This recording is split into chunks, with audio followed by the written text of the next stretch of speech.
What's up guys, it's TheGearChange here back with another video, and today I'm going to be going over the top 10 P-plate cars for car enthusiasts.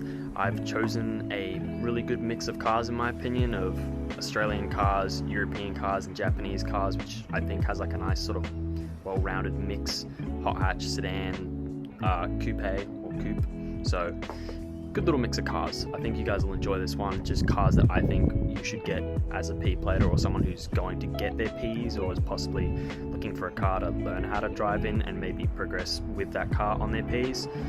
So yeah, I'll just start with it now and we'll go from 1 down to 10. Alright, so coming in at number 1 is a little bit biased, of course. I'm going to say a XR5 Turbo. Whether that be pre-facelift or facelift doesn't really matter. I guess if you're looking for one that has lower Ks, the bet would be go for one that's, I guess, a newer model. Mine is a 2010, which is the last of them. There are rumors that there are 2011 XR5. I don't know if that's true or not. I think they were only made up until 2010. But yeah, great car. 2.5 litre 5-cylinder turbo. They are only available in a 6-speed manual. They are front-wheel drive. Just straight out of the box, a really good handling car. Before I even did any of the mods that I've done to the car, yeah, it was really, really good. Sounds good, handles well. They have a lot of potential. I'll put a picture up here somewhere of what a stock one looks like, and then obviously probably a picture of mine or another one that's like heavily modified or somewhat modified, just to kind of give you guys some inspiration for each individual car. I'm going to do it with all of them, just so you can kind of see what they look like in stock form and then modified. So it might help you, I don't know, gather some ideas of what you'd do to that car if you bought one yourself, or you know, something like that. Average prices for them, they seem to be varying at the moment. Anywhere from $10,000 to $20,000. I'd say a good one with low kilometers and only a few owners would probably be around the maybe $14,000 to $16,000, somewhere around there. But yeah, overall, this is definitely at the top of my list for like a really fun, good sounding, good handling P-plate car. Alright, so coming in at number 2 on my list has to be a Volkswagen Golf GTI, more specifically the Mark 6. So it's in the same sort of category as an XR5 in terms of it's a hot hatch, somewhat affordable. I'd say a good one goes anywhere between 10 to 15 on the higher end, maybe 20. Similar to XR5s really, depends on kilometers, how many owners, the condition, if it's tuned, not tuned. There's a lot of variables. But yeah, they're a wicked car. A 2-litre turbocharged 4-cylinder. You can get them mainly with a DSG, so automatic. But you can get some of them with manuals. Doesn't seem to be a common option from what I've seen on car sales and other places, but still a really cool car. But yeah, I'd definitely put that at number 2 on my list. I'll show a stock version of a Mark 6 GTI, and then obviously again a modified example, so that's the difference. There's a lot of potential with them. I've got quite a few mates that own them and they're really sick cars. I've been in a few of them and you know, they're not a slow car for what they are, especially for a P-plater, so I definitely rate them very highly. Alright, so coming in at number 3 has to be the Ford FG Falcon, more specifically the Mark II. Another really good P-plate car. You can get them in manual or automatic. Yeah, they range in price. They're a bit higher than the previous two, the Mark 6 GTI and the XR5 in terms of price. I think it really depends on the kilometers. I was just looking up a few low kilometer versions then, and some around the $23,000, $24,000. Yeah, really good car though. Pretty reliable, you know, batteries just go forever, so I'd suggest definitely getting one of them. I'll show a stock version and then one that I found that's modified that looks pretty sweet. So yeah, definitely another really cool car. I'd say they'd probably be a bit heavier on fuel than a little hot hatch, potentially, just due to like the weight of the car, of course. But yeah, overall, pretty sick car, manual, automatic, lots of potential. So yeah, pretty sweet. That'll be number 3 for me. So coming in at number 4 is the Subaru BRZ or BRZ. You can get them in manual or automatic. They're a coupe. Lots of P-platers do drive them. I see a lot of different types of 86s. I guess you can kind of say it's the 86 or BRZ because it's cross-platform. They're basically the same car, so I guess I'll change the title and put Subaru and Toyota. But yeah, really cool cars. A lot of people do a lot of stuff to them. I've seen a few turbo builds as well. Obviously on P-plates, you're probably not going to be able to turbo the car legally, but you know, they got a lot of potential. I know they handle really well for what they are. I guess they're like a modern AE86 Corolla. So yeah, they're a pretty sick car. They again range in price, but you can pick a good one up for around, I'd say $15,000. Maybe a bit more. Yeah, there's heaps and heaps of them on car sales that vary depending on how many owners they've had and things like that. But yeah, they've got a lot of potential. I'll show a completely stock version here on the screen, and then obviously a modified one that looks pretty damn cool. So yeah, really sweet car. I was looking at getting one before I actually got my XR5, so you know, I guess that speaks volumes that they're a pretty sweet car. So yeah, that's number 4.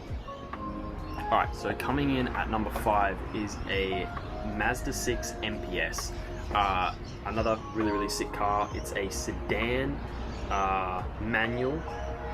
They have a 2.3 litre turbocharged 4-cylinder. They've got a really interesting note to them as well in terms of what they sound like. They sound a little bit like a Subaru engine, kind of. I don't know if that's the right word. I'd have to put like a clip up to kind of explain what I mean. I might put that up on the screen and just kind of show you guys what I mean in a bit. But yeah, really sick cars. Average price for them is around $15,000 from what I've seen. I guess some of them are getting up on the higher end of kilometers. I haven't been able to find many low kilometer versions. There's definitely going to be some out there, but they're probably not for sale as they're probably becoming really hard to find. So yeah, I'll put up a stock version and then a modified version as well to kind of show you guys the difference. But yeah, really sweet car. I believe here in Queensland as a P-plater you have to get an exemption. I don't think that's too hard of a thing to do. I haven't actually had to do it myself with this car, so I wouldn't know, but from my knowledge it isn't too difficult. But yeah, that will be number 5. So coming in at number 6 is the Nissan 350Z. You can say it whichever way you want. Yeah, comes with a 3.5 litre V6 engine, available in manual and automatic.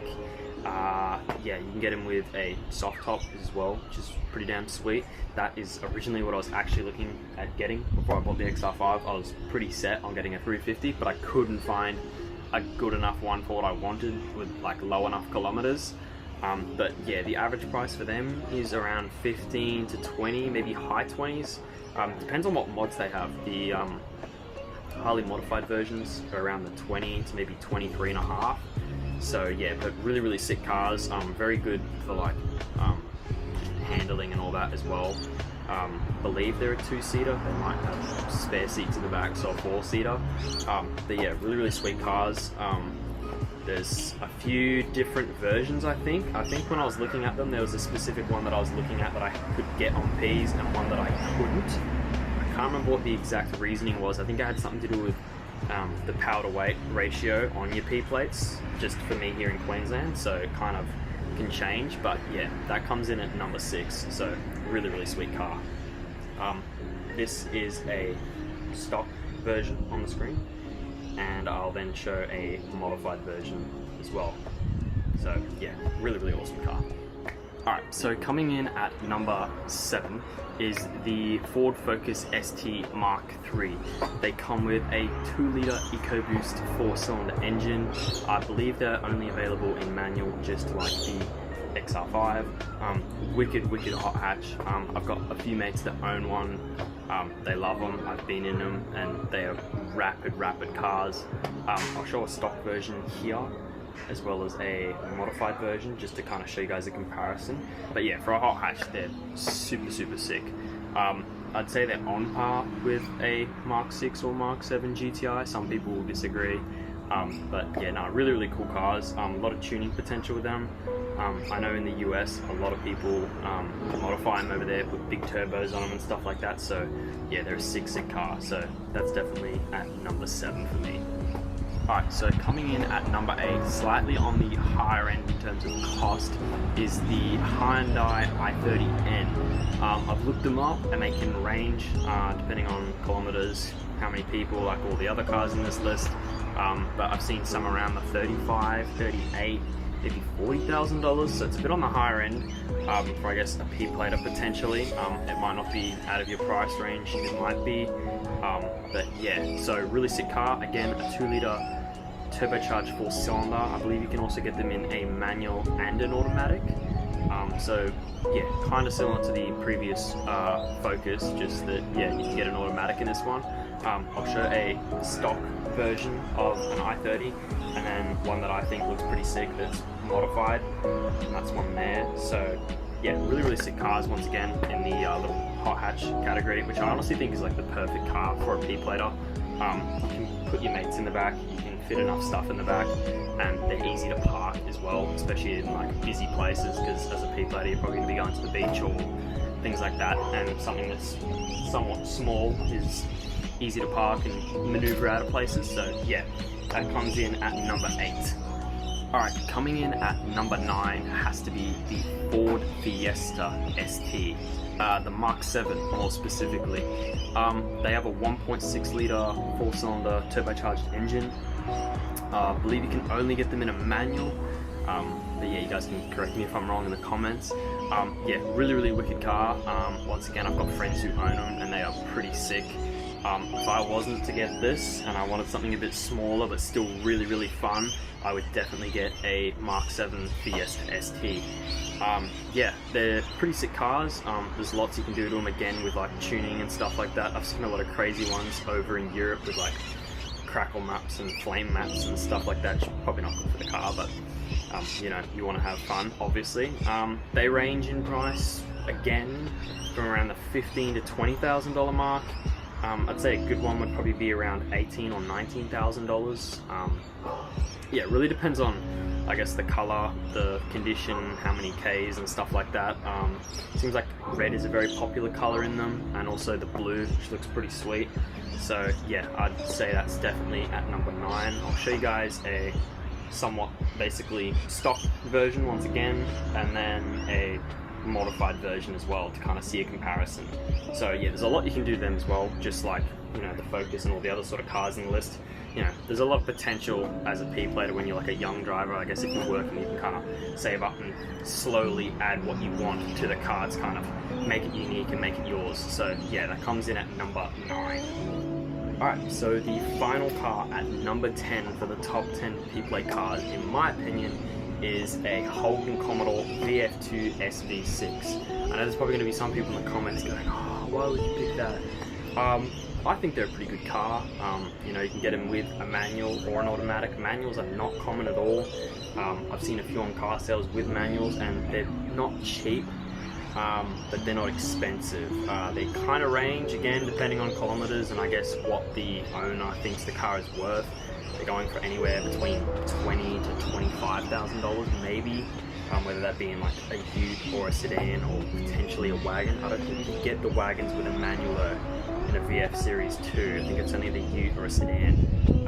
But yeah, really good car. They got the 3.6 litre V6. I can't remember exactly how much power it puts out, but you know, it's more than enough for a P-plater, and you know, you can do heaps to them. I'll show you guys a stock SV6 and then like a modified version that's pretty sick.